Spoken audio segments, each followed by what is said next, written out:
السلام عليكم. مراهقة تضع مطرقة في فمها بسبب رهان، وهكذا كانت النتيجة. أثارت مراهقة أمريكية من ولاية لويزيانا وتدعى كيلي ضجة واسعة، كما اكتسبت شهرة على مواقع التواصل الاجتماعي في الآونة الأخيرة بعد أن وقعت في مأزق لا يحسد عليه بسبب رهان مع إحدى صديقاتها، والتي تحدتها أن تقوم بوضع مطرقة في فمها.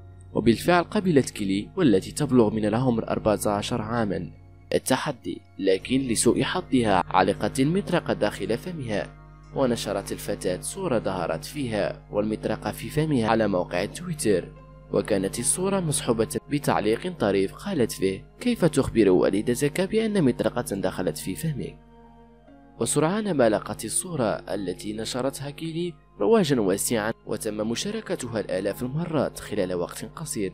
كما انهالت التعليقات الساخرة مما تعرضت له هذه الفتاة بسبب رهان، يشار إلى أنها بعد عناء استمر لمدة 10 دقائق تمكنت الفتاة من إخراج المطرقة من فمها، بحسب ما جاء في تقرير نشرته صحيفة تهايسين البريطانية. ومن جانبها قررت والدة الفتاة إخفاء صندوق الأدوات من ابنتها خوفا من أن تقدم على مثل هذا التصرف مرة أخرى.